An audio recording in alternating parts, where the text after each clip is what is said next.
Welcome to the show where we discuss the second season of Marvel's premiere Netflix miniseries and discern the truth about why this show stands above the rest.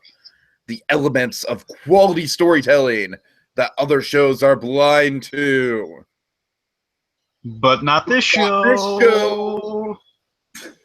So join us as we start Discerning Daredevil. Tonight we're talking about Season 2, Episode 6, Regrets Only.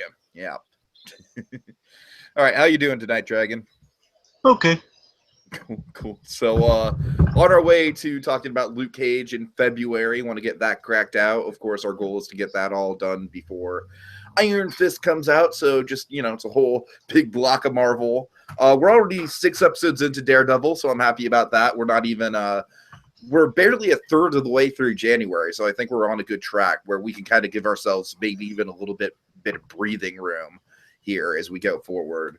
But regardless, Dragon, we're on Regrets Only. We're on kind of the midway point. I think this is one of the slower episodes of Daredevil, but there's some really awesome stuff to go over. Particularly, of course, I think the highlight of this episode is the start of the Karen and Frank Castle dynamic, which we've been hyping up for a couple episodes, and we'll get more of in episode 8. But I think that's kind of the big standout quality of this episode. Overall, I think this episode is one of those, it doesn't really, it kind of blends together for me. So it's not necessarily a strong point of the season, but it's not bad either. So we'll talk through it. So let's start, Dragon, with some arcs.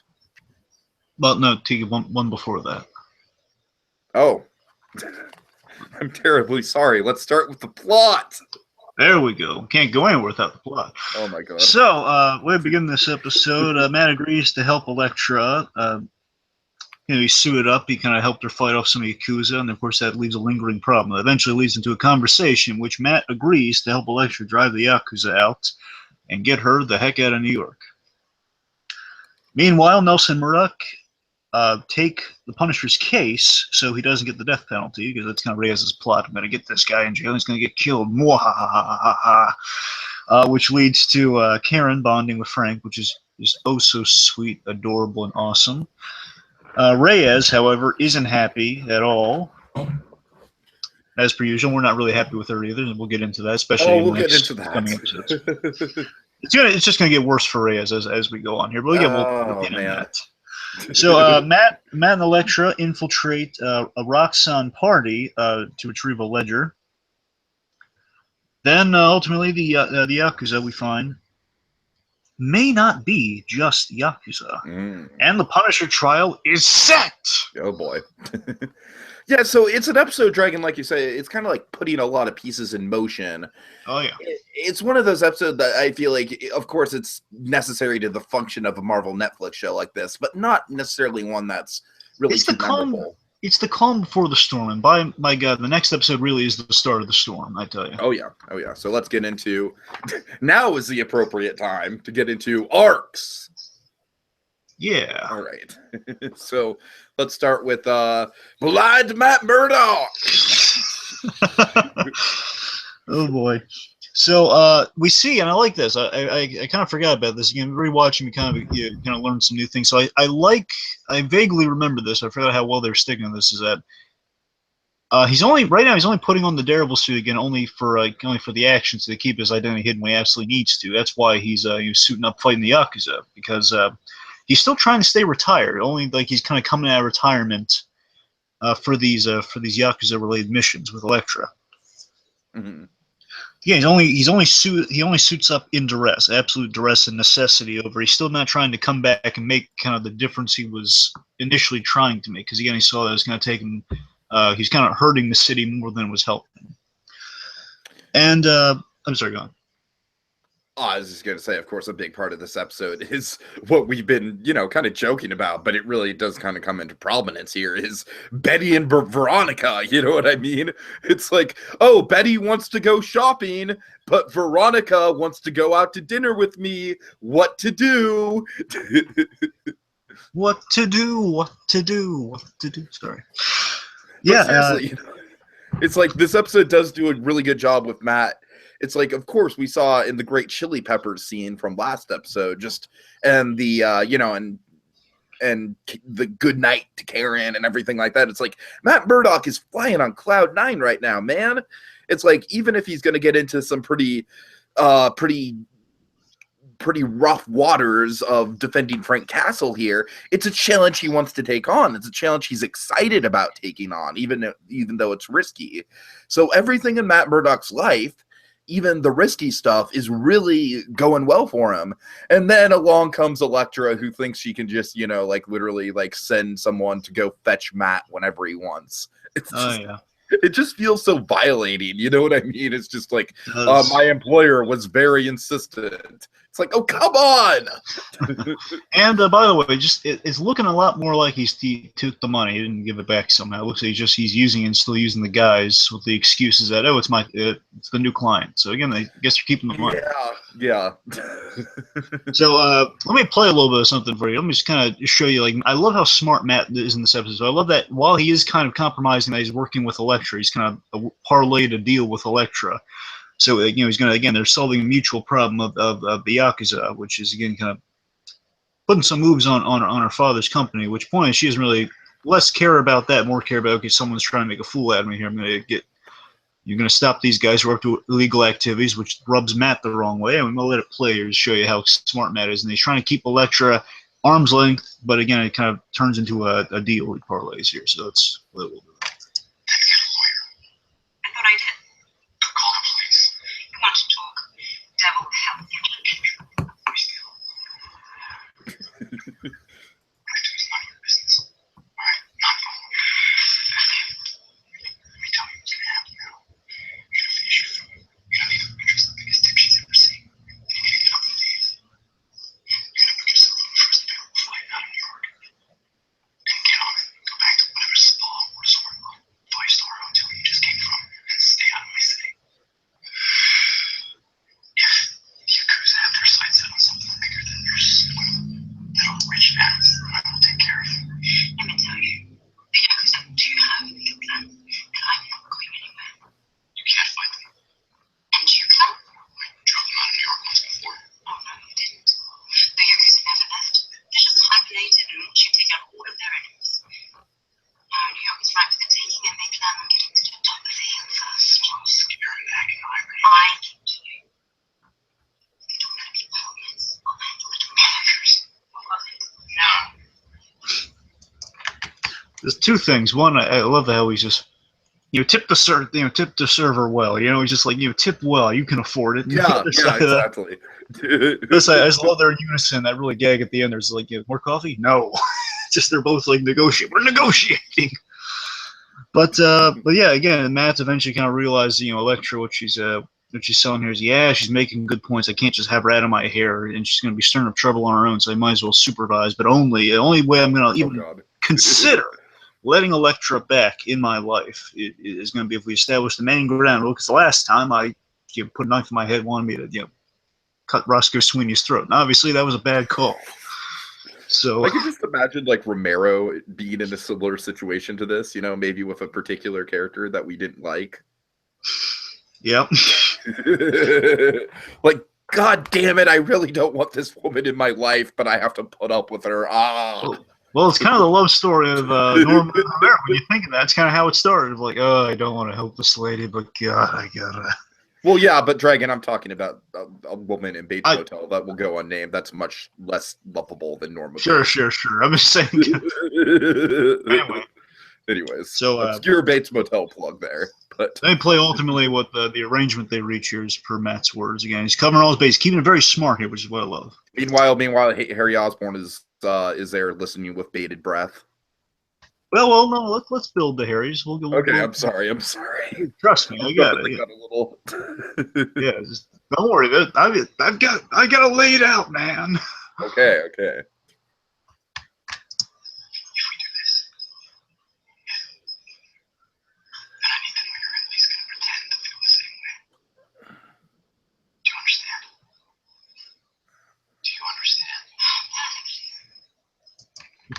We'll get to the rest of that in a moment. So, Let's see. So again, just kind of tracking where Matt goes from here. So again, he parlays this deal with Elektra. We get to see Matt at the top of his game, which is one of my favorite aspects of this episode. By the way, I love.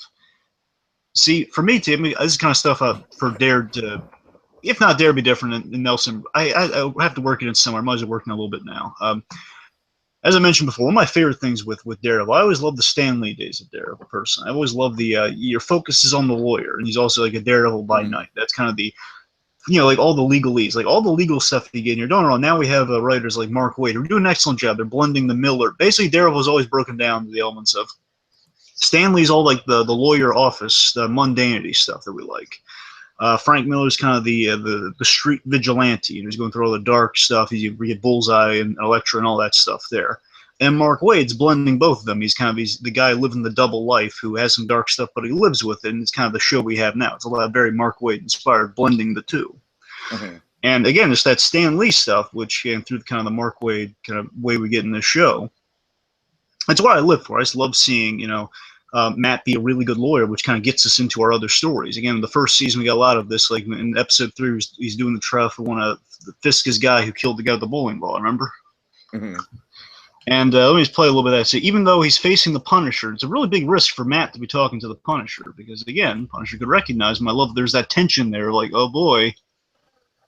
Man. Yeah, and even watching this episode, you're still not entirely sure. You know what I mean? Yeah, because we know the identity doesn't matter to Frank, but still, he's smart enough to figure that out. But then again, you'll notice I love Charlie Cox's performance in this whole episode. And here, he's a really subtle nuance, really hard to catch. He does alter his voice a little. He becomes a little more stern after he initially approached the Punisher. I think because he's a little scared by the fact he might know who I am. So let me play that for you. But what I love most about it is just going to get away so we can move on quite after that.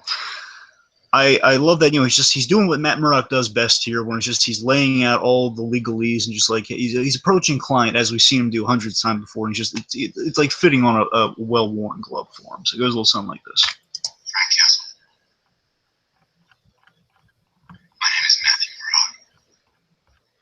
These are my associates, Franklin Nelson, Karen Page. I know who you are. You protect shitbags.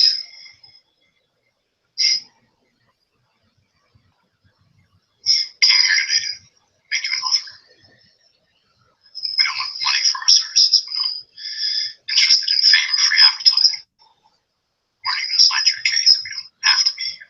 But you take a quick look around, you'll notice we're the only ones who are. As you may well know, your list of enemies extends well beyond the gangs you killed. You're very good at making powerful enemies. The day you were admitted to Metro General from the round you took to the head, a do not resuscitate order was placed on you. And a shoot to kill order just a few days ago. No, because we heard it. These orders were issued by the district attorney. The fact that she's had it in for us ever since we started asking questions tells us we're on the right track. Someone in the DA's office wants you dead, Mr. Castle. And we'd like to know why. You let us take your case. We can soften your sentence. Give you a shot.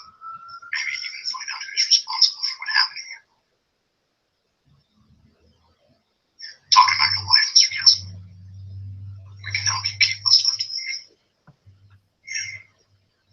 Only what you did for Grotto. And you know that line's got to hurt because of him bringing that the Grotto thing, which again kind of raises an eyebrow like it did with Grotto.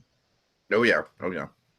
One last thing I mentioned before we move on to the next arc, just Matt's arc again. So importantly with that, again, that's a big risk for Nelson Murdock to take on the Punisher's case. Now we get to see. But like I said earlier, though, I like how it is a risk, but there's very much a risk-reward thing where, A, of course, Matt knows Frank on a personal level, so he does want to protect the guy, and B, a high-profile case like this, if they are successful with it, could solve a lot of their financial woes, could really put Nelson and Murdock on the map in a big way.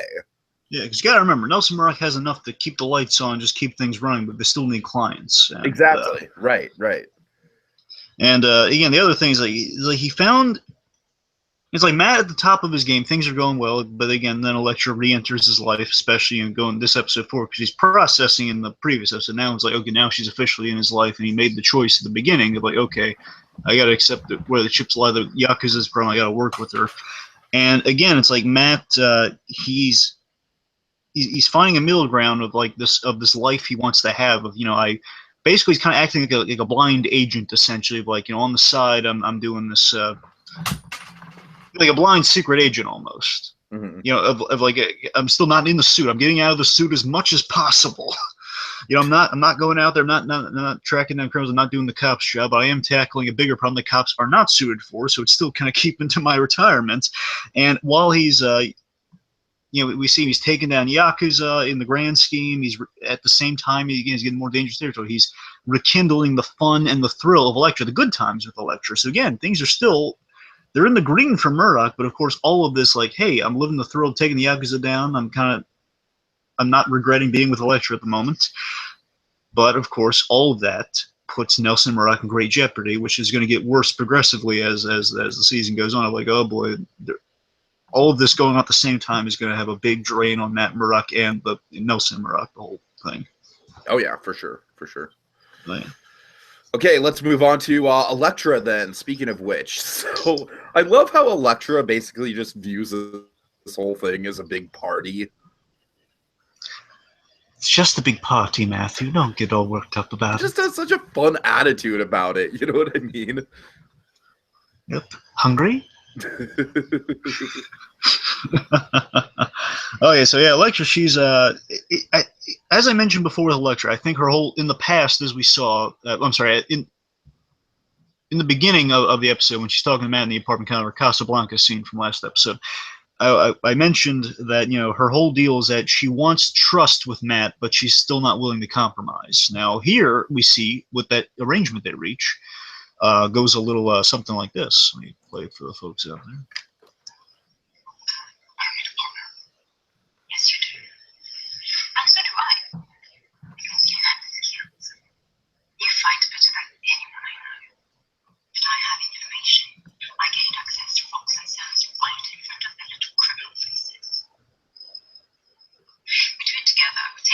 Fast and hard. The second it's done, I'm out of your city forever. So again, she's starting to compromise, which in turn is slowly building trust in Matt, which he's deeply going to regret in the next episode. Oh God, yes. But again, it's like this results. Again, it's that thing. If she compromises, then Matt gets closer. It's what she was foolishly trying to accomplish. But now, if she actually compromises, gets a little closer, a little success there. But she's still, again, the same problems from relationships still exist. She's still getting him into trouble and distracting him. Importantly, distracting him. Again, that's going to be the big downfall coming up. Distraction in more ways than one. Distraction with kind of the extra workload, and obviously a distraction with some feelings, some good feelings. In this case, again, I like the breakdown this episode saying this episode it's of the duality of being a hero. This is the fun side. This whole episode's all the good stuff that comes from the duality. Next episode, all the bad stuff, all the Peter Parker stuff, all the oh God, why do I put on this dazzling costume? Why? And of course, we should mention before we move on, unless you got anything else to say. No, I'm good. Before we move on, we got to mention this deal that they broker, which is very important. Of course, cannot be drawing this out, man. You've been drawing this out, and now you're drawing it out further. All right, go ahead. And of course, the super important deal. It can't be closed. You can't reach this kind of progression with their characters unless they settle one very make or break term.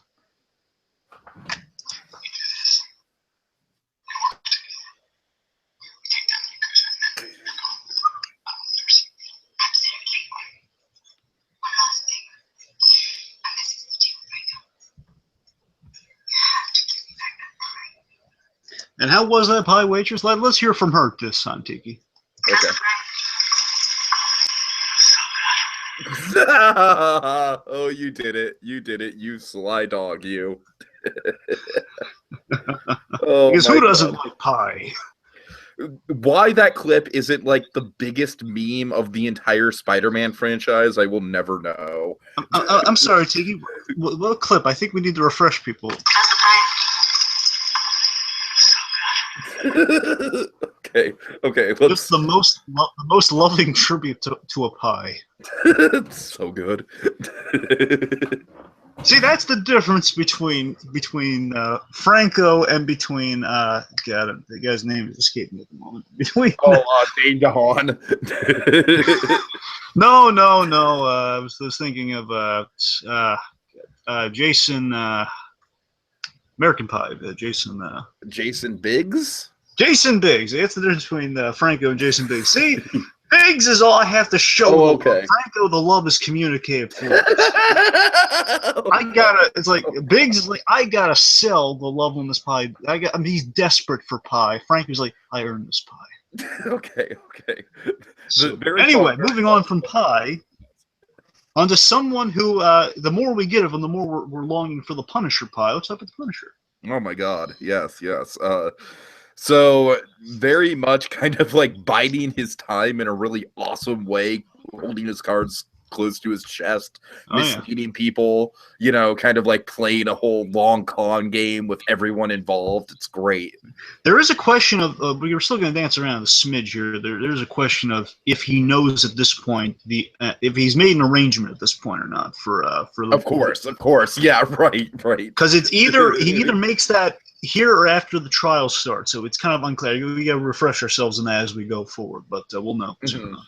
Anyway, but you're right. So now, importantly, what he learns in this episode, Teague, in terms of his progression, keep it nice and simple. Punisher now knows from Karen, thankfully, that Reyes is covering up his family's murder because she as we're going to find out more details later in the next episode. She the autopsy reports have been distinctly altered. Like again, it was like a one bullet from a one gun that killed his own family. I think she linked it on him, which is really despicable, by the way. Oh God, let's just hold off on the Reyes hate, man. I know. We will. I'm just saying. Out. Well, again, we're gonna rant on more as the trial starts. My God, well, believe me. But basically, we find out from Karen the Reyes definitely she's covered up in some way, which is all connected to Reyes, and now Punisher has kind of a face to link to. Again, whether or not it's like these are the ones that killed my family, it's like, oh my God, he is. It's more so the fact that hey, this lady is dishonoring the memory of the memory of my family. And one, I believe, I'm pretty sure she's saying it's also like Punisher's gun, because I think they say that once, like it's from like one bullet from one handgun. So I'm pretty sure it's his gun too that they're linking it to. Anyway, point is, it's fine. Which leads to, let's just say at this point, a new crazy plan to get revenge and let's say maybe more. Oh yeah. But also, the other note to make with Punisher before we move on, I suppose, would be the human side of it. We get to see a really nice side of the Punisher, which we got gleams of on the rooftop, and especially in the Emmy episode. But in the 7 minutes of Emmy episode, we see that we definitely see with this conversation with Karen, which we'll touch on a little bit more later on. That you see he's much more than just a killer, which is definitely going to influence the events of the trial coming up. Okay, well, there's.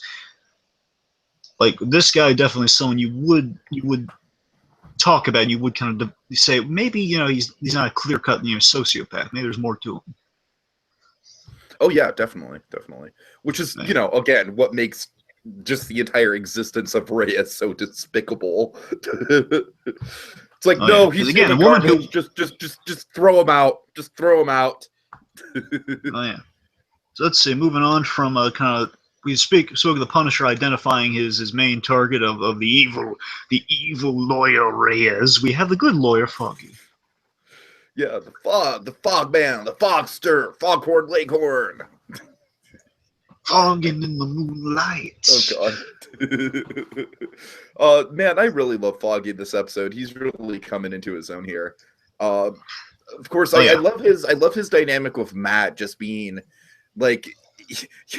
When this nefarious guy shows up, like, oh, my employer is very insistent. It's like he probably knows that something's up. You know what I mean? He probably Foggy's not a dumb guy. He can probably connect the dots. Also, Dragon, God damn it, they kind of had me sold on the whole Godspeed Matt Murdock Godspeed thing, but I gotta say, just seeing Foggy react so is this a thing now? Is it happening? And then, just being so sulky in the corner. I'm sorry. I've got to say it just,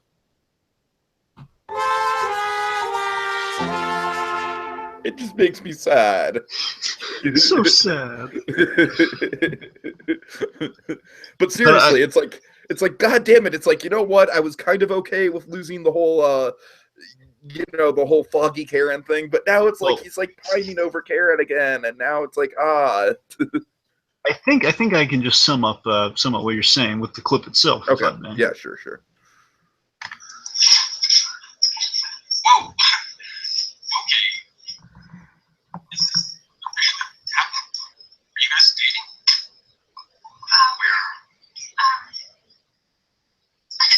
Not labeling it. Oh, that's what everyone says.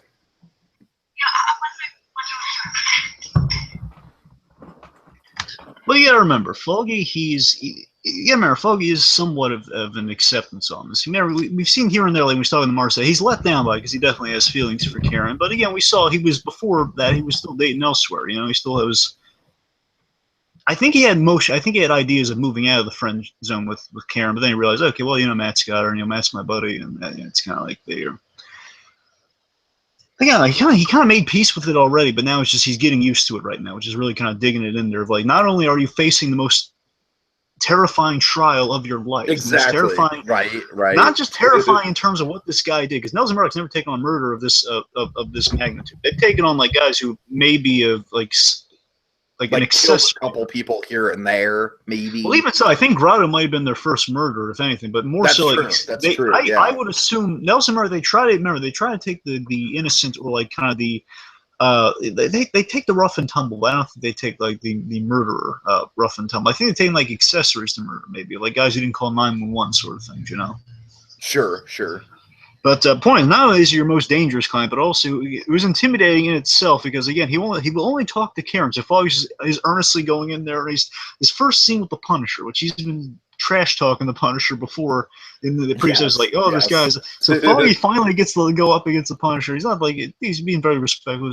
So again, he's being very good lawyer. Just he's walking through a thing and he tells him no. He's like, no, and then he has to hand it over to Karen. He's just like, oh boy, and then.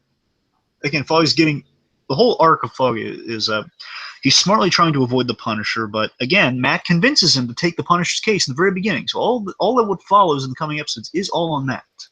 Absolutely, yeah.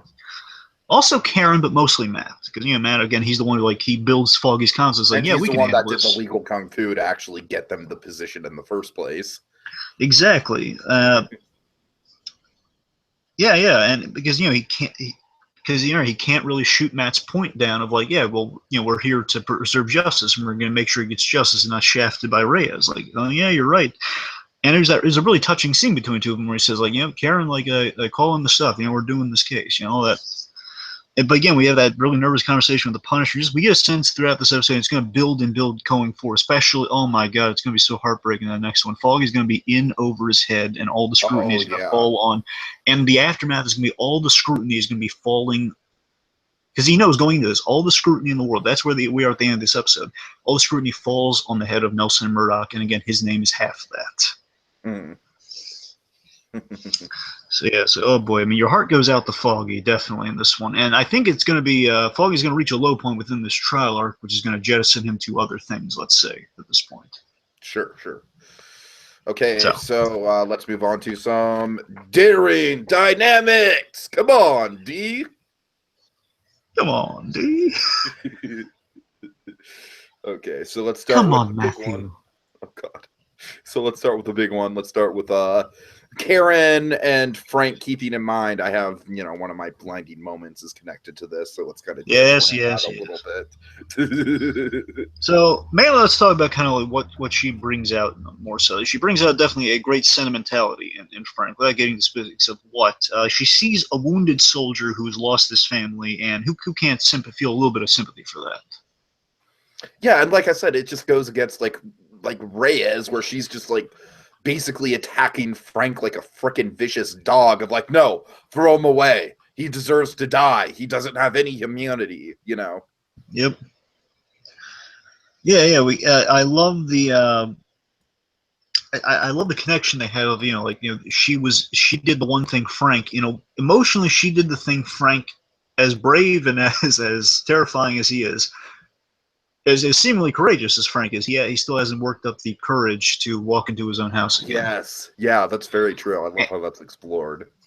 And it's like the one thing, that's the reason he has some respect for Karen, because once she holds that, it's one thing she has over him that he hasn't. Is like, you could always, like, let's say any tough guy in the Marvel Universe could walk up to Frank Castle and you say, well, I've done this, what have you done? And Frank Castle would instantly win, and then the guy would shrivel in terror. Karen's like, she walks up to him and he's saying, like, Frank is saying, well, I've done this and this and this. Well, you know what I've done, Frank? I've gone in your house. Which, one, throws the Punisher off his game of, like, wait, you've been in my house, and I... Right. And second, like, oh my God, you've been in my house, and you've done this thing I hadn't been able to conquer. And it does bring him back to a point of, it kind of, in a way, it's kind of very healing for him to know that all that stuff is still there, and, to know that, like, he kind of gets to a point of, it's okay to reminisce about the good times without feeling guilty about it, which is definitely the quality that Karen is the best at bringing out in him. Yeah, and I think two things we should cover, again, without talking too much about it. So, I'll say most of that talking for you, by the way, when we get there. The two things, I suppose, I love that Karen. I love that, as we've cemented with Karen Page as a character. One of the things we love about her as a character that fits so darn well with the Punishers. Like, she has this tenacity about it. Like, there's this great moment. Unfortunately, I don't have it in audio because I had to cut out the Matt Murdock thing I played for her when he's talking to the Punisher. But when Punisher brings up Grotto, which is a sore spot for Nelson Murdock, Karen just snaps, and I love it. I just love the tension of all this stuff. Going into the room, we have all the security set. Like, do not go past the tape. Do not give him anything. I love the visual of the tape. Yeah. Yes. Which I got to tell you, I believe is pulled from the Punisher comics, but I'll get into that later. My point is, I love that she has that tenacity. Like, Nelson, like, that Matt has to hold her back. Foggy, help me get her. They can't stop her from, like, going up to the Punisher, getting in his face, and then grabbing the picture and, like, saying, and there's, again, he could easily weaponize that if he. I would never think that he would say smash a picture of his own family. So he could use the glass in that deal. But right, no, exactly. Yeah. She had a picture. I think she took it out of the picture frame, so I guess it's fine. Yeah, she did. Yeah. She did. Yeah. But yeah, she's not that reckless. I mean, again, he might actually be able to do that. You're just gonna use some glass and cut the restraint. Anyway, my point is, he could give her, like, a really nasty paper cut, though. I mean, that could get infected, Don't underestimate the power of the paper cut. I know, that's what I'm saying, man. People have died from paper cuts. I'm not joking about that. It's true. No, I'm serious. I'm saying, like, I think in the comics, I think I've seen people, like, weaponize, like, people like Bullseye might have weaponized paper cuts or something. Yeah. They hurt. They hurt a lot. Anyways. And anyway, let's see, what was that? Have you ever seen Now You See Me? Now You See Me, Dave Franco, another Franco. He throws playing cards at Mark Ruffalo. And you see, like, the little nicks on him. Like, he's throwing those playing cards. Yeah. Again, it's not like Bullseye or the Joker necessarily, but still, those things hurt. They're coming at you real fast. Oh, God. Okay. So, I'm sorry, last thing about this important one. Last important thing I want to say. So basically, you'll do all the talking when we get to the other thing. I love, the best thing about the Dime I can say is I love there's this Dory-esque quality that's really sweet and endearing. I know it sounds like a weird comparison. It's like a Dory-esque quality. She brings out the good memories in Frank and shows, and it brings out the good memories and this lighter side of Frank, and it's the only time he shows vulnerability when she's in the room with him. Oh yeah. There's a really kind of sweet dynamic of, like, I use Dory as purely for the Finding Nemo thing of, at the end of the movie, it's the whole, she can't describe it, but when she's with Marlon, she's home. She has. No, I see it. Yeah, I can see that. And that's exactly kind of what you get. Literally home in this case. Okay, right. So let's briefly talk about Matt and Elektra. I don't think there's a ton there that we haven't covered already. Yeah, this is mostly kind of post the diner scene. Okay. So like I said, I just love how fun-loving Elektra is. Oh yeah. Yeah, she again with the pie, just pie. It's like they want. It's love. She's enjoying life. She really is. She's together. She might have the Yakuza on her tail, but you know what? That's not gonna stop her from having a good time, man. Why should it? And I gotta tell you, this is why it's a great character. That's why it's a great element of her, Tiki, is that you have these some of the best characters have those qualities. Some of the best assassin or hitman characters are the ones that can, enjoy their work. Which again is a big reason I love Deadpool, because he enjoys what he does. He's fun loving while he's doing it. He's not Bullseye's all business. See, Bullseye's a psychopath. He enjoys killing. Deadpool doesn't enjoy killing, but he enjoys the adventure of killing. Mm-hmm.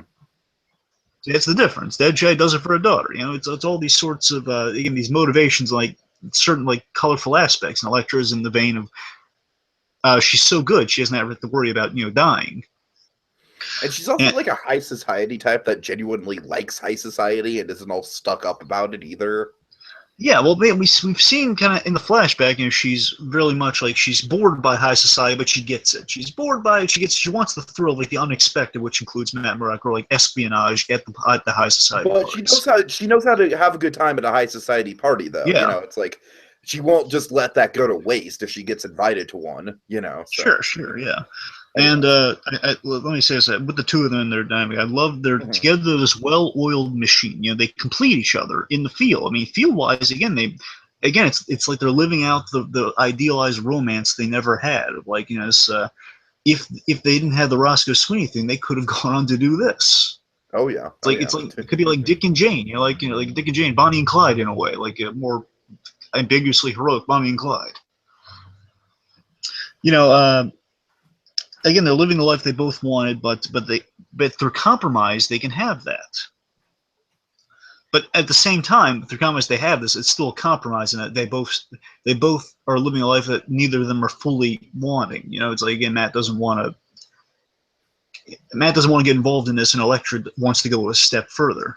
Mm-hmm. Yeah, exactly. So it's kind of a middle ground. Yeah. And importantly, she still has Matt on the line, and she's and he's cheating his retirement. She's still bringing out the negative aspects of Matt here, which again is going to be amplified going forward with this little arrangement they have. It's like the ultimate, best way to describe it, Tiki, it's the ultimate loophole of unfinished business that keeps Daredevil at retirement. It's like, hey, there's unfinished business. Yes, you're right. Oh wait, I don't have a butler. Suit, come to me. Sorry. I was having Matt Murdock call to his imaginary butler, then he realizes, oh wait, I don't have a butler, so I gotta put it on myself. Obscure joke, moving on. So let's talk about Matt and Karen then. Yeah, Daredevil. Daredevil. I'm sorry, it's such a contagious name. I mean, not a ton to go over here. It's just a nice kind of continuation of. I like how supportive they are of each other, and I like one of the lines I really liked about when Matt and Karen are talking about. Matt says like, "Thanks for having my back" when sticking up for Frank, and everything like that. And Karen's like, "Well, you're welcome, but I didn't do it for us. I did it because Frank is, he's someone who deserves a second chance." And then Matt's just like, "Yeah, that's what I like to hear. Good." And I know he says like, "Yeah, I know."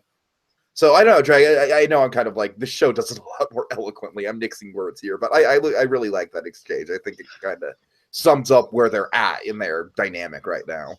And I think this dynamic really plays into the thing I've just kind of discovered watching this.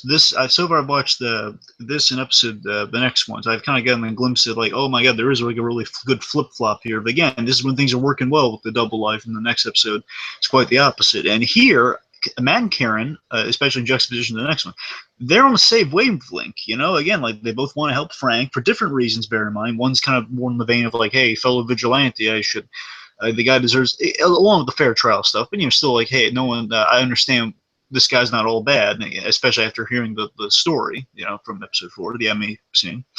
Mm-hmm. And of course, Karen, as we've seen from the very beginning, who was in Frank's position at the very beginning of her arc in the first season, when you think about it. She was, well, I mean, not the exact same, but the point is, like, she's kind of being eyed for, she was framed for murder in the beginning, so here's, like, someone who not framed for murder, but he's framed for something. He's framed for, like, the kind of the murder of his family, and kind of, he's being, I was going to say injustified, but I don't think that's a word, but, he's facing injustice. Sure. So that's a real hot button thing for her. This is why she really detests Reyes. So I think, speaking of which... Oh god, here we go. Drag, it almost kind of feels good. It kind of feels like nostalgic to have basically a segment where we get to just shit on a character for a few minutes. There was Marvel toilet paper, someone grabbed the Marvel 2 ply, someone...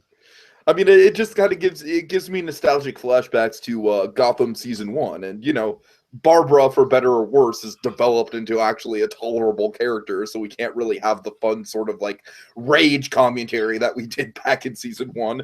But we have Jessica Jones with Robin and Wendy. Everyone knows it's Wendy. But damn it, Dragon, we're gonna have some fun with Reyes because she's the worst, man. It's like, talk about writing an antagonistic Dragon. This is one of the big setbacks about season 2, I think. For me, like, I'll give season 2 a lot of breaks, but this is the ones like, you guys kind of screwed it. Yeah, like, I just think kind of like the overarching plot of Reyes sort of being this big looming thing over Nelson and Murdock. It's like, it's unnecessary, and it's not even done in a way that's like really interesting or, legally intriguing or anything like that. It's just Reyes is a nasty woman who just has it out for Nelson and Murdock for really no good reason. She has it out for Frank Castle, really just to, just for the own gain of her personal career. There's nothing redeemable about her. You were telling me off air how you've seen the actress and other things, and she's good. And it's just the part, Dragon. It just all comes down to the writing. This is like, she's just such an unlikable character, and not in an unlikable character, whereas, like a fucking Darth Vader episode 4. Oh, he's so evil, but he's awesome. No, she's just like, it boils down. Unpleasant. It's just genuinely unpleasant. Go ahead. It simply boils down to this. See, here's the thing. On paper, she works. It sounds strange. I mean, she kind of works on paper, and that plot-wise, she gets us where we need to go. And in the grand scheme, because of that, that's why I'm always in a mixed place of Reyes, where I really don't like her, but we're supposed to really hate her, though. I'm convinced. Well, I'm sure we're supposed to really hate her. I'm sure of it. Yeah, but so as much as it bothers us, we kind of it's kind of successful. I kind of wonder. It's like that's the really frustrating thing for me about Reyes is like, I know they want us to hate her, but I think they're doing too good a job. It's that I really, really hate this. I really want to see. This is gonna sound horrible, but it's kind of true. I really want to see Punishers like not necessarily kill her, but more so just beat her senseless. Sure. Since she deserves it, man. She's done horrible stuff. The whole grotto thing, and then the fact that she keeps getting away scot-free and like destroying law firms, and the fact that she's just mercilessly mean to Foggy. That alone, yeah, I think Punisher, if he's like yawned and like. Yeah. I don't know. but no, seriously though, again with Reyes, it really I think the way they should have played. I'm going to pitch you something, Tiki, real quick. I'm just telling you, this would have played better for you, Reyes. I mean, a lot of things would play better than what they have, but go ahead. Because what they do that's good with Reyes, very, very far and few between, I know, but you follow me on this. The good idea with Reyes is that, okay, well, we just have this force, like her name is known, and it's kind of feared among the DAs and everything. Like, if they just if we use Tower more, as Tower's like the facility that we built to Reyes, we didn't meet her until the trial or something. Oh, that would work a lot better. Yeah. And we play her more callous. Again, use the same actress because she's good, but just play her callous over like antagonistic. So you should play her like callous, like she's the example of the perfect lawyer you do not want to go up against, which would make us like, oh, poor Foggy. But again, that's what you go up against Foggy instead of like, oh, I really want Foggy to win against this lady, which again, it's kind of what they're going for, and it's in concept and in plot, it works. Just in writing or somehow in performance, it's not communicated. That's what they're getting. You see what I mean? So what do you think of that take? You think that could have played better? No, I think that would have worked a lot better, because the problem with Reyes is I actually think you're right. She would have benefited from having less screen time, because you would have actually gotten a chance to build her up more as a presence. And as of now, because they give her so much screen time, it's essentially just she comes up off like a petty bully to Nelson and Murdock. You know what I mean? Yeah, again, I think if we just put Tower in the whole grotto thing, it would have been taking orders from Reyes. Like, I just got a call from the DA. Here's what we're doing. Like, what? No, you can't do that. Exactly. Yeah, I think you're on the right track there. That would have worked better for sure. But let's glow for a moment. And this is really, I was up in the air about putting this as my blinding moment, so I just thought we'd put it here so we can kind of talk about Reyes a little more, I guess. But it was more your idea, but. Anyway. Well, like I said, the reason why this isn't a blinding moment of awesome for me, even though it is a great kind of like, yeah, you put her in her place, is, I mean, just quite simply, the presence of Reyes in of itself is frustrating, especially how she comes into the scene. It's just like, oh, who's in there? They're in there. Get out now. Yeah, Get out! it's You know, and again, too, see what's so funny? It's like here's what's so funny about Rewind. I forgot how funny this was. Just as the scene's getting super interesting, it's like Karen shows the picture, the picture of his family, and he's asking, "Where'd you get that picture? Where'd you get from your house?" He says, "Someone's covering up your family." And then where are they? Somebody knows where the drugs are. God. Anyway, so then thankfully, this is great because Matt has not shared a scene with Reyes through the whole season. This is a great. I do like this in terms of past again her intrusive entry into the episode. And just really like, you people should get out of here. That's all bad. But here's what's good. I'll give Reyes this scene, and more so, I love it because of how she is retorted mainly. But still, she's okay in kind of the setup for this retort a little. Mm-hmm. Just setting up kind of what Matt Murdock's going up against. Okay, well, she's stirred up so much trouble with Foggy and Karen, who kind of get more emotionally involved in the cases. Yeah, remember Matt's the song and dance man. He's the guy who's supposed to make the opening statements, and he can do the stuff. He read all the law books, as I mentioned before, between him and Foggy. Foggy's the heart of it, and Karen's the heart. Foggy's the personality, and Matt's the legalese, and he's the statement maker. Sure. And basically, we get to see some legal kung fu. Oh God! It's not exactly Hong Kong Foggy, but it's the next best thing. Pleasure to meet you. You have a reputation for being a smart man, Mr. Murdock. And since your colleagues seem unable to grasp the hornet's nest they keep kicking, let me direct this at you. Leave this ward, leave this man, leave this entire case behind before you wake up 6 feet under the ash that was your reputation and promising legal career. We have a right to a private conversation with a respected client. Not if there's a conflict of interest. And what conflict is that? Elliot Croat. You can't represent Castle when one of his victims was your former client. Alleged victims. All the same. Representing Grono might have complicated matters, but then again, all evidence of our work with him and our deal with you seems to have disappeared from public record. It's almost as if someone didn't want it known that you violated a Wipro contract, jeopardized the safety of said witness, and then wanted to shoot to kill on Castle. But I guess Miss Grace could just confess to that when she files this conflict of interest complaint. We have our case files to back up our story. As your son looking, thanks in that arrest, Miss Grace, the only person who shouldn't be here right now is you. Seeing as it's a breach of ethics for the prosecuting attorney to communicate with the defendant without his assigned legal counsel present. You'll excuse us. We'd like to resume convincing Mr. Castle. Unlike his current legal counsel, we can actually help him. You already did. What?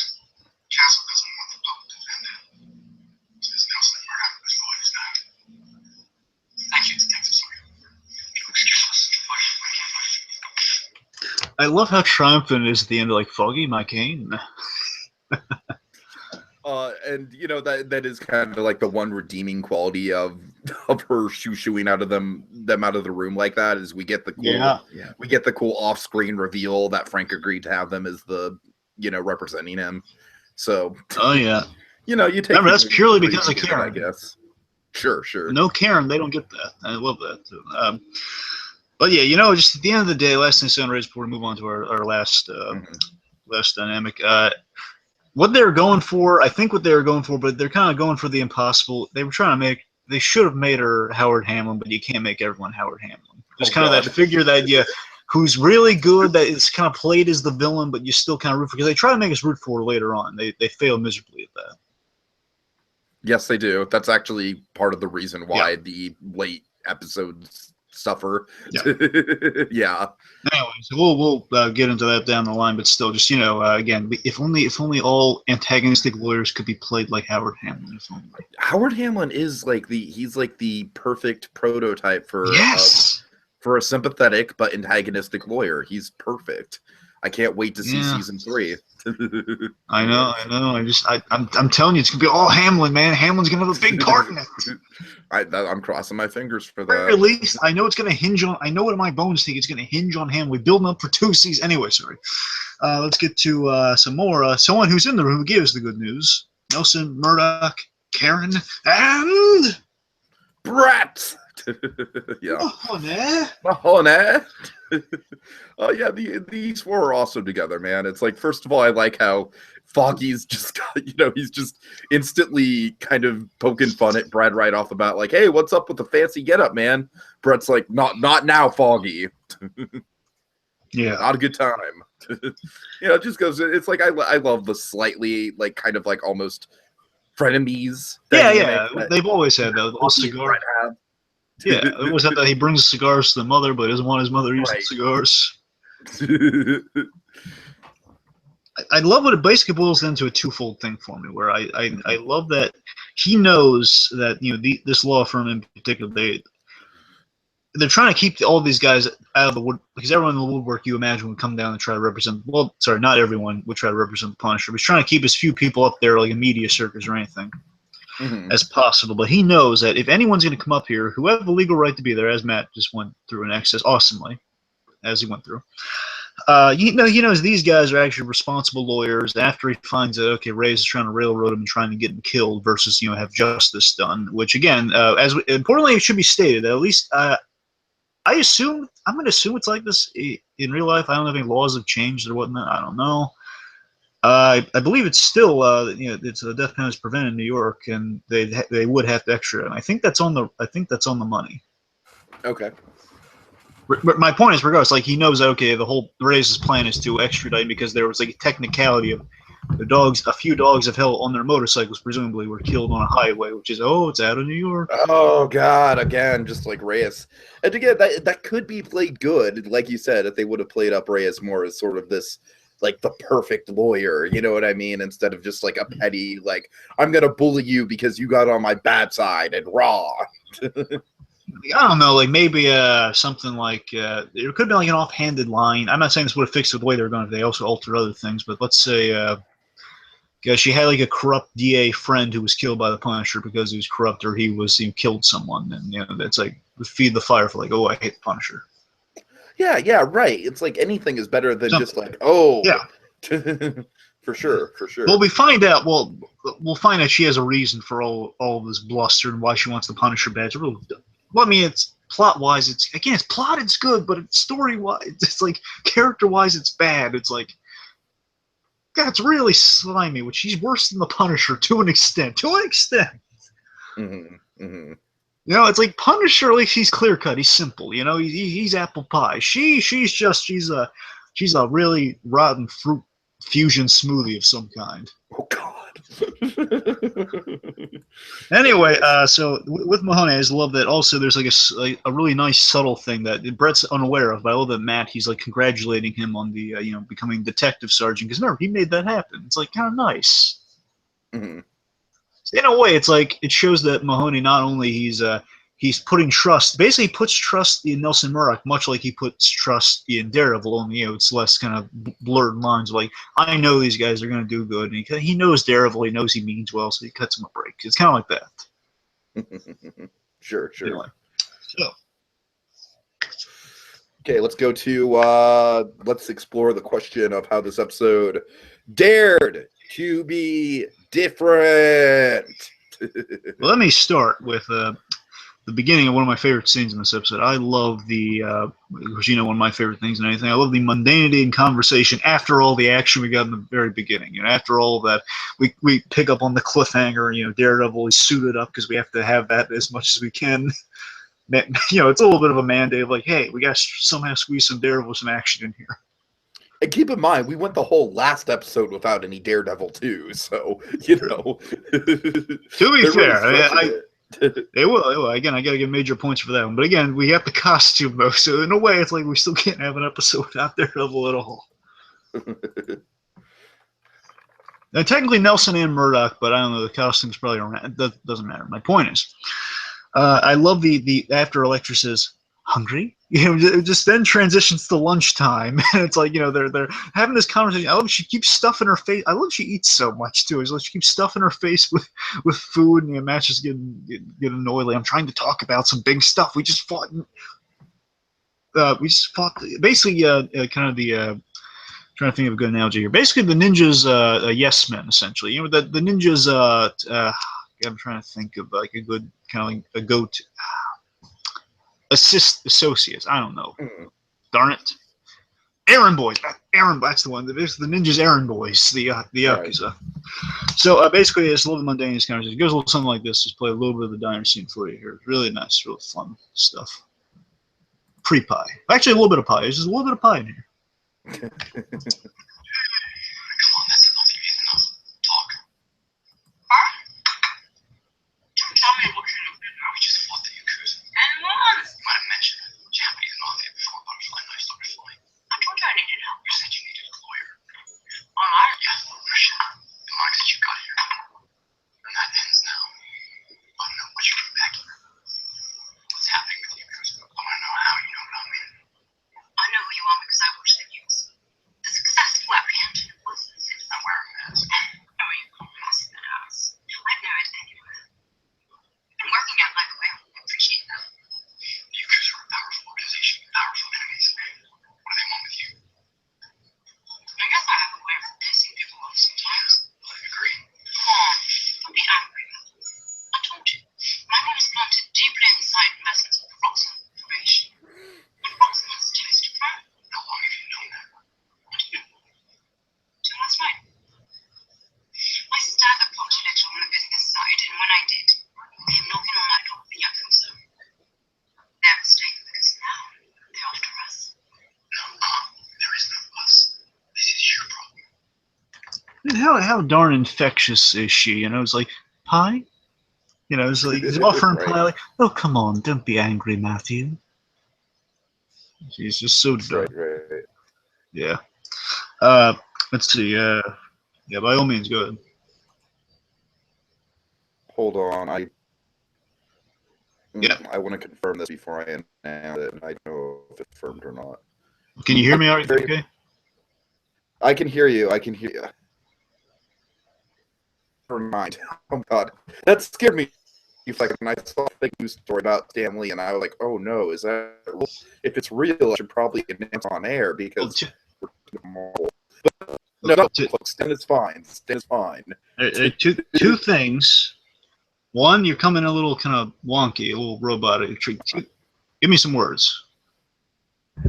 Well, you see, Dragon. I think Captain robot. America should be all robot. Back in, okay? Go ahead and take us through. I'll take him through some stuff. Okay. All right. Okay, so let's see. So as I said, not forcing the costume. We only got the opening with Daredevil. I'm not saying we haven't gotten episodes. It's usually like a mandated action or costume in some way, because in the Foggy and Nelson versus Murdock, he had we saw the origin of the black Daredevil costume. That kind of counts because it was before the red costume. Anyway, sorry, just want to mention that real quick. I love. Let's see. I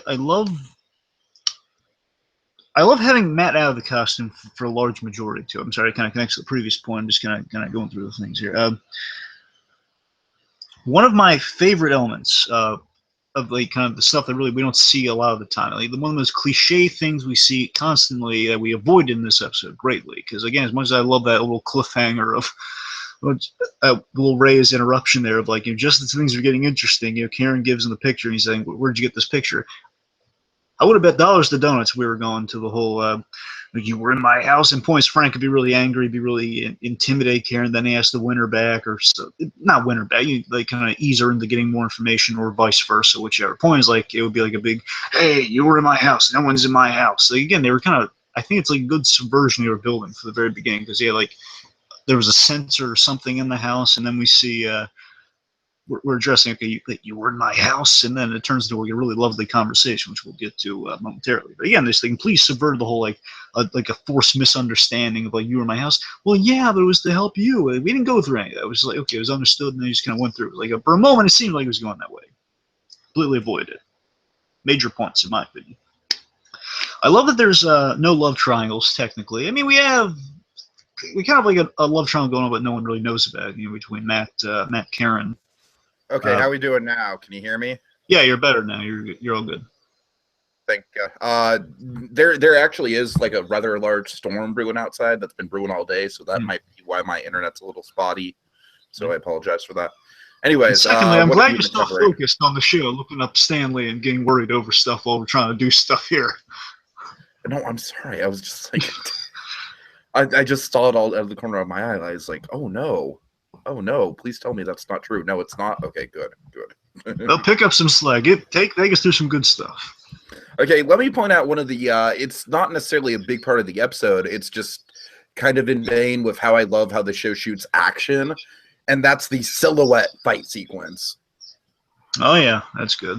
That's great. That's great. You know, it's really good. It's not even a Daredevil scene. You know, it's just Matt Murdock kicking ass. You know, and I just love the way that's framed against the, you know, the window, and we get the shadows and everything. That's always cool to see in action movies. You already brought it up, but I love how this is 2 episodes in, and really we haven't really seen a lot of Daredevil, and yet it works. We're still entirely compelled. You know, I think at this point, Daredevil doesn't even necessarily, like, that could just apply to the characters in the show, you know, as it's like a thematic title as much as it is about the title character. You know what I mean? Like Elektra, Elektra herself is a good Daredevil. You know, she lives on the edge. So, anyways, I love.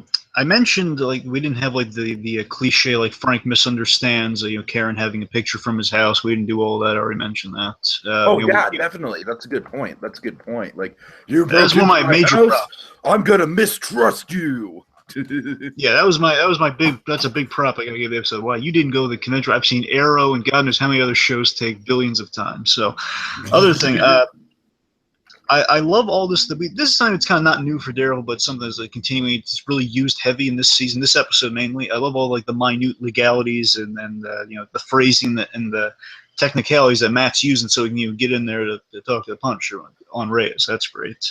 Mm-hmm. Yeah, they do their homework, much like on Better Call Saul. Gordon, I want to say it's Gordon Smith, the guy who's kind of the new guy on the writing stuff. The guy who does all the cool Mike episodes, like Gloves Off and 5-0. That guy. I want to say his sister is like an actual lawyer, so they get kind of intel and like kind of legalese and stuff from her. Sure. So it's kind of like I assume they have not the same thing, but the point is they do the research. So I'm getting at. I love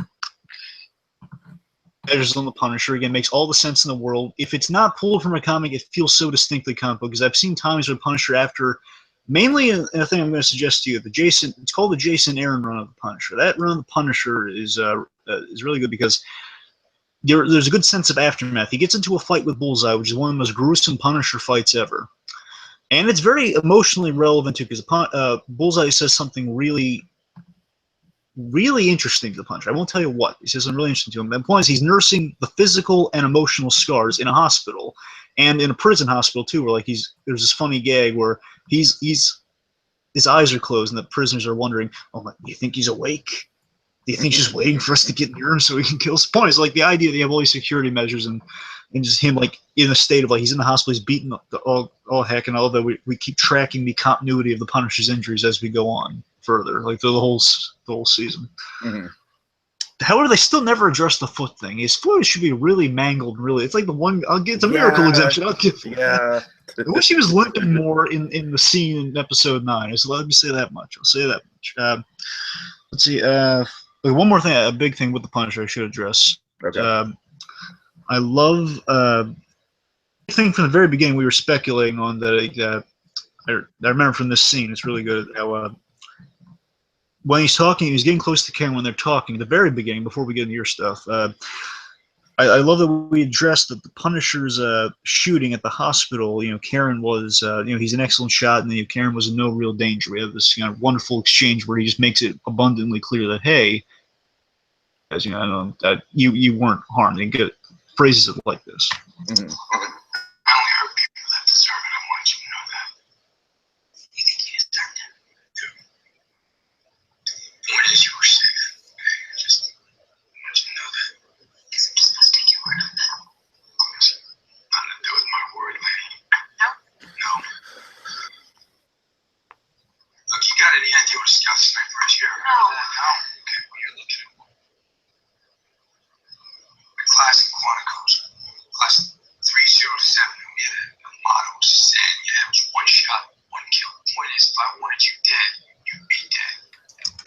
So again, really good establishing. Okay, this Punisher definitely in this show, he only kills the bad guys. Showing he's that good a shot, he can ensure that happens. I love they kind of brought that detail up and they addressed like kind of the question of like, oh boy, no wonder Karen's scared of the Punisher beforehand. He almost killed her. Nope, not entirely true. Yeah, that's a really good point. That kind of I feel like that's kind of a good thing that cements their trust in each other right there.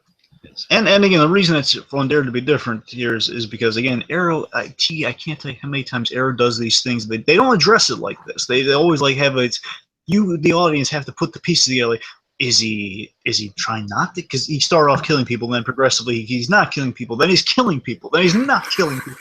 They keep flip flopping, and it's like, okay, well he's trying not to. He's only killing what's necessary. Now he just doesn't care. I can't keep up with it. Okay. Last thing I got, unless you got anything else. No, I'm Wells run dry for me, man. Yeah, I think the last thing is that this is going to be more so than the next one. We're starting to get at the very end of this episode. I love the sense of dread and pressure that we start to see through Foggy. It's going to be in big time. The episode has this great, oh boy, things are really heating up for Nelson Murdock. Our guys are like, it's pressure that feels so daunting. You, the audience members, start to feel it. You know, like, oh God, no, not no. They only have a week to prepare for it. Oh God, what are they going to do in a walls week? the walls are closing in. Yeah, no, absolutely. You're right. There is a very natural tension there for sure. Not quite as much natural tension as there is on another particularly great legal show that we won't mention, but it's still really good. It's still really good. I mean, I'm just saying that's the gold standard of like walls closing in, legal tension. But anyways, okay, Dragon. So you ready to move on? Yes. All right, let's put on the paper sunglasses and get to the blinding moment of awesome. Blinded me with Murdock. All right, so let me explain to you why the Karen and Punisher dynamic is just so amazing. Not necessarily the dynamic, because we've already covered that, but just the scene in particular. The scene in the hospital where Karen is talking to the Punisher. Like you said, it's post. Like, I love how Foggy is he's getting nothing out of Frank. He's just like, Mr. Castle, look, if you want this to continue, you're going to have to, yes. I'm guilty. I'll plead guilty. All right, great. We're getting, so it's like Foggy talking to him is like pulling teeth. You know what I mean? It's like you trying to get excited, trying to get me excited about a Marvel movie when I'm just wanting to go to sleep. You know what I mean? It's like talking to me on an off day on a podcast. But Tiki, they're Inhumans. It's gonna be big. We got a little bit of them on Agents of S.H.I.E.L.D. and they're gonna. I know they said it was a movie. Now it's a TV show. I'm telling you, you gotta check it out. All right. Yeah. But you know what I mean? And then of course we get Karen, and I love the tension that's built up there with Foggy not wanting to leave Karen in the room. And God, Dre, as soon as Foggy leaves, Frank just gets right to the heart of it. It's like, my family. What do you know about my family? And of course, we get the conversation kind of naturally evolves to Karen actually going into the house. And oh my God, Dragon, just writing wise, just give these people an Emmy for the first question Frank asks, which is, the dishes, were they still on the table, or did I get them put into the sink? It's like, oh my, just something. There's something about that, Dragon. It's so simple yet so relatable, of like such an unspeakable tragedy like that happened in Frank's life, and yet for years probably he's been obsessed with this minute little detail of the plates on the, did he actually clean up the plates? You know what I mean? Because I could imagine a scene if, like, if him and the wife got home and the plates were still on the table, and then the wife would kind of bicker at him a little bit, But no, if the plates were in the washing machine or in the sink, then it's all good.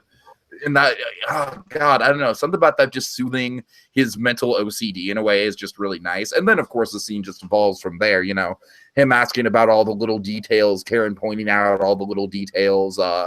Oh God, the bit about all the toy dinosaurs. Look, Tiki, I have it. Remember?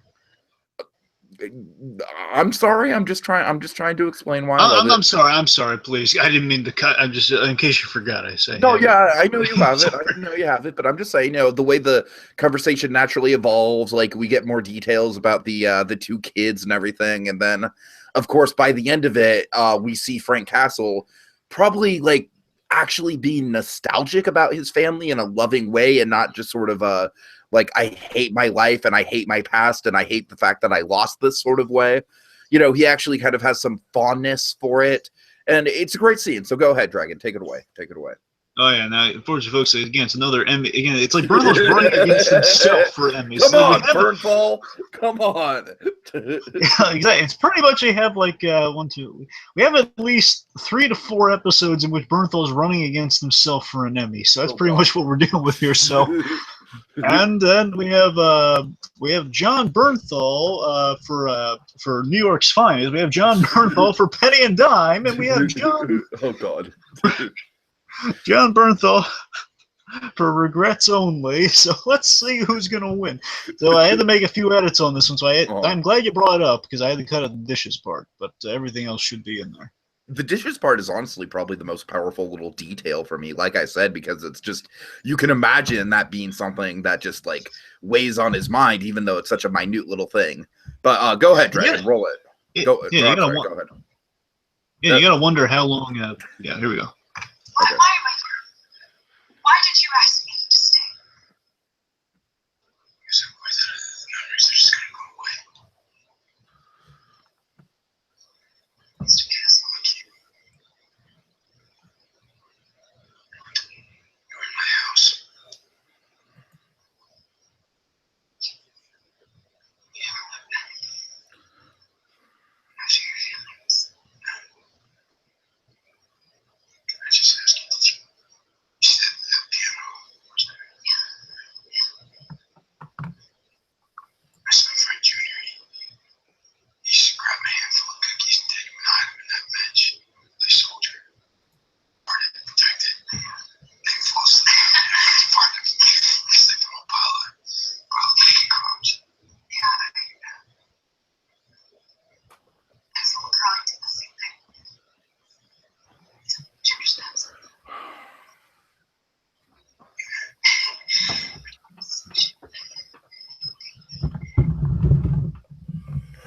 I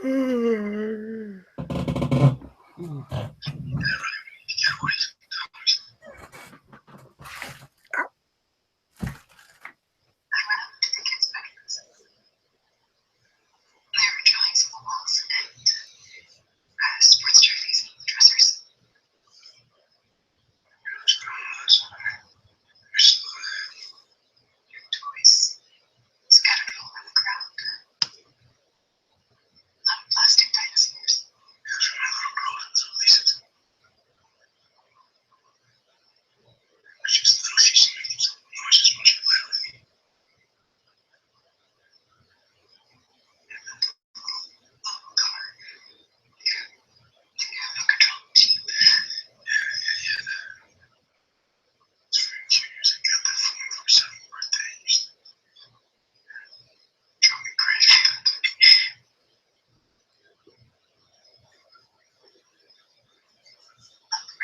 It's really not for me to say. But they clearly loved you. Very much. Thank you, ma'am.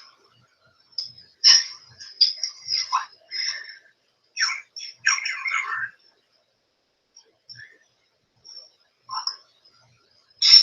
Oh, it's all gold, beautiful stuff there, I'll tell you. Oh boy, oh boy. Yeah, I tell you, my favorite. I think my favorite element of that has got to be.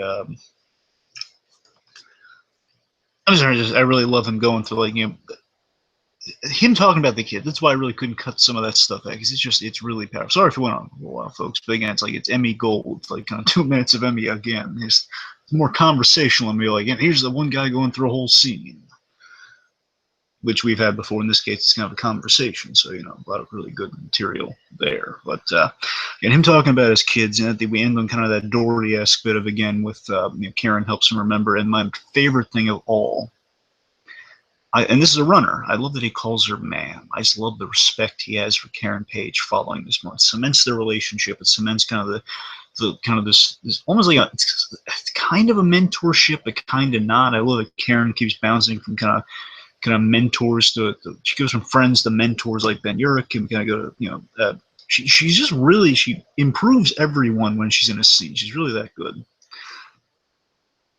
Out there, it's kind of like, what if Felicity always stayed good? What if there was never like a dip in quality with Felicity, and it was less jokey, more like the good elements of Felicity, but like times 20. That's what you get with Karen Page. You really do. Again, she humanized the Punisher. It's like I couldn't, as a fan of the Punisher, I'm not a huge fan, but as a fan of the Punisher, I tell you, that's something I didn't really think could happen. Usually it's always like kind of introspective and like, oh, you feel bad for the guy, but oh my God, he's a father, he's a family man, all good stuff. Let me move on to my moment here. So my moment, quite simply, it's a really awesome bit. Again, one of my favorite elements, as I mentioned earlier, I love kind of the Stan Lee days of just kind of of just seeing Matt Murdock, the lawyer, just seeing all kind of the clever things of we, the audience, know he's much more, he's Daredevil, but the same, the blind, the senses, everything. And at the same time, we get to see him as kind of like a James Bondian blind lawyer in a way, where he's just kind of he was at this party and he's kind of like a covert op essentially with Elektra, and we got to infiltrate the Yakuza and get the ledger. And basically, it goes a little something like this, and boy, oh boy, is it fun. So I just love the setup is that they need to get this schlubby guy. They need to divert him, basically get him alone. So basically, Matt will take him down in the bathroom so they can get like a key card or something so they can get to the ledger. But they need a diversion, and here's where Matt kind of proves his specialty. Really good. I'm going to play it for you. It goes a little something like this.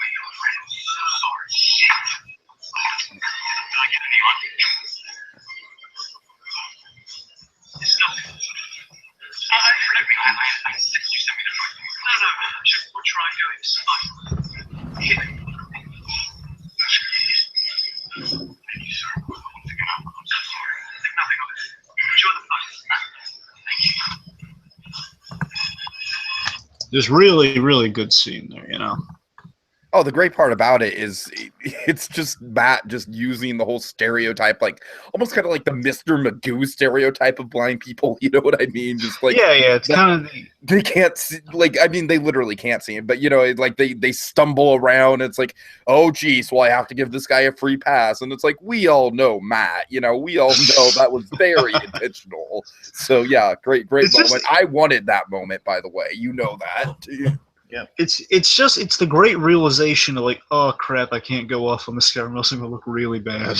Exactly. But again, it's as I mentioned while you were going, I love seeing again kind of the class, kind of the old school kind of like, oh my God, it's so cool. This guy's the super sense is so clever. It's kind of like, oh, okay, this guy's the smoothest operator in the whole place.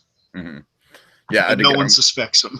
And again, I'm sorry. Like there's a storm outside, so my internet is like I'm doing we're the in best the final I can. stretch. Yeah, we are. Yeah, we are. That's why I don't want it to like go off air. And it's like, no, we didn't do Braille Trail yet. So speaking of which, Dragon, let's get to Braille Trail. Braille Trail. It makes me want to wag my tail. I'm kidding. So Mahoney has been promoted to Braille. I'm sorry. Go ahead.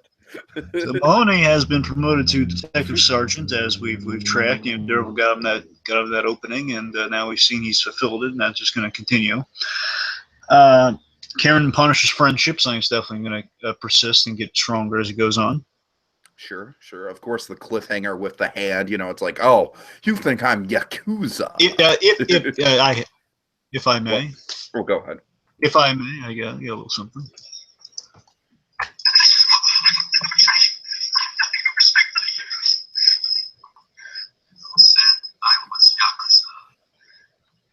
I love the little touch, by the way, that the hand, part of their name is that the fact they chop off fingers is kind of a specialty.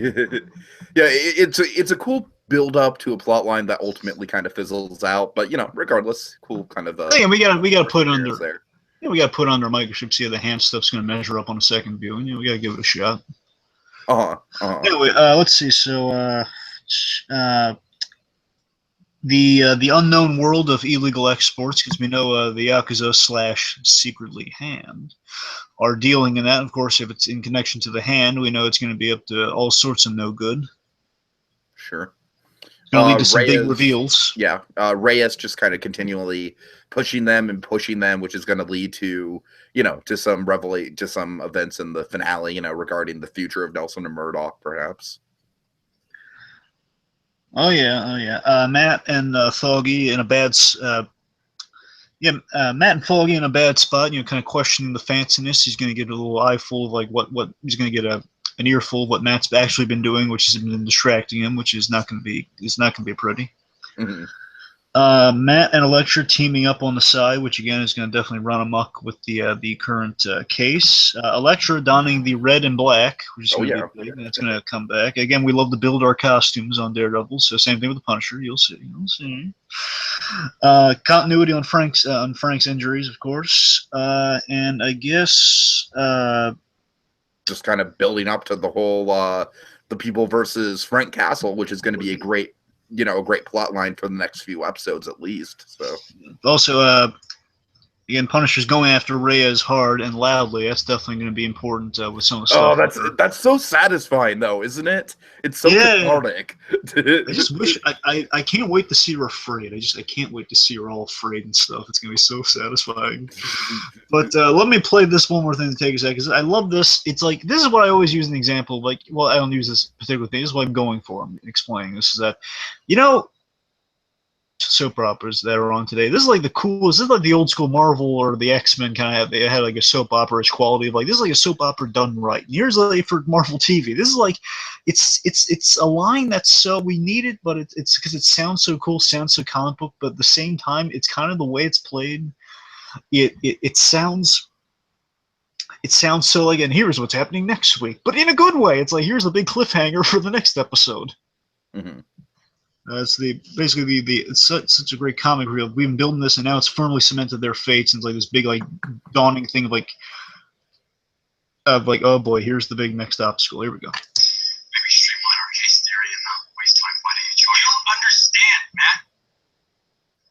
Frank agreed. He thinks he's sticking it to Reyes or something. I hope your schedule is clear, buddy. Versus Frank Castle starts next week.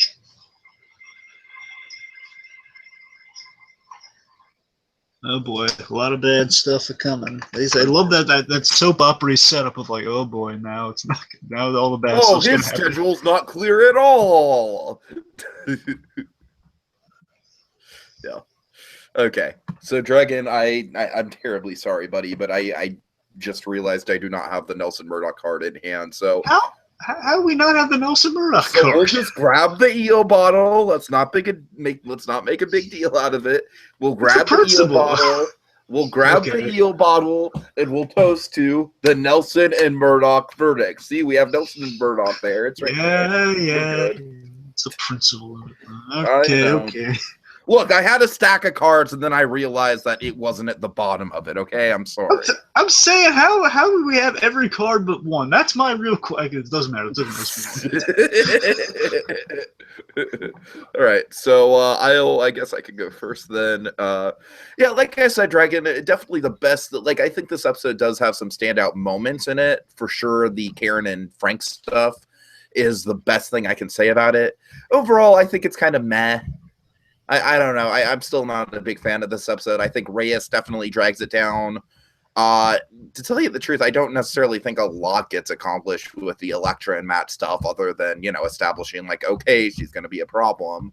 So, as much as I like certain qualities of this episode, I do have to say that other qualities of this episode kind of reflect the notes that this season is unfortunately kind of go out on in a way. And again, we'll re-examine some of that stuff as we get into it. I'm willing to go in with an open mind, to see if it holds up on a rewatch. But overall, not a bad episode, but definitely not like a big standout like Penny and Dime or New York's Finest or even episode 5, So Good episode, good kind of stepping stone to get us from point A to point B, but really not a whole lot beyond that. Just the stepping stone of it all. So that's my verdict. It's interesting when you think about this episode in the grand scheme of things. This is the one that really blends together our episodes. Basically, it blends our Punisher and our Elektra. Right. Episodes more specifically, 4 and 5, but in the grand scheme, kind of our Punisher and our Elektra story. So it has it's a hard thing to accomplish, kind of blending your stories. I think it's blended at this point. Again, it's going to kind of get into a trickier territory later on, but it's blended in, I think, in a natural. We transition to the stories well enough here, as we transition to the Elektra thing well enough. Now we're kind of blending them well enough here. I think is that. Again, it's not filler, but it's it's moving us forward, I think. For sure. And basically, what I can take away from this one again, it's the fun side. It's the fun side of the duality of being a superhero. It's showcasing some of my favorite Daredevil stuff. You can just kind of the fun Matt Murdock the fun Matt Murdock element of Daredevil. The blind lawyer who's much more than meets the eye. No pun intended. The great development of Karen and Punisher, which starts here, and of course is going to lead to a lot of stuff between Matt and Karen being called into question. And again, this is the beginning of Nelson Murdock's most trying ordeal. Again, this is going to be trying either. Yeah, it's going to be the most divisive thing Nelson Murdock's going to have to face. They've been through a lot in season 1. Again, Nelson versus Murdock was a big episode. That was like an emotional thought. This one's going to be the most. It's the gritty professional world, they're having a big trial, not just like a little small average trial. Like one guy is like a guy who's killed a lot of people. There's conspiracies, there's cover-ups, there's threats, there's blackmail. There's a lot of stuff. Yeah, like I said, it's a good episode, and it does its job well of bridging the gap between the two plot lines we have going on. It's just not the most memorable, and it's not the most standout. And there's not the. So there's nothing that I can really write home and be like, oh my God, this episode defined season 2 of Daredevil for me. Besides maybe the start of the Karen and Frank stuff, which, like I said, is definitely the highlight of the episode. But still, and to be fair, again, we get Daredevil and Elektra in costume working together the first time. I know it's kind of representative of the season in a way. I mean, I guess, like I said, I'm not trying to trash on the episode at all. I'm saying it's a good episode. I'm just saying it doesn't quite reach the heights of something like New York's Finest, which is a hard thing to do. Yeah, I'm just saying it's not like when I go back and think of the episodes, it's definitely not like within the first few that come to mind right off the bat. That's not saying it's a bad thing. Just saying, So yeah. Anyways, so Dragon, are we about done here then? Yeah, we're done. Okay, cool. So that's all for now, folks. Until next time, when we return with another daring installment of Discerning Daredevil. Excelsior! Enough said.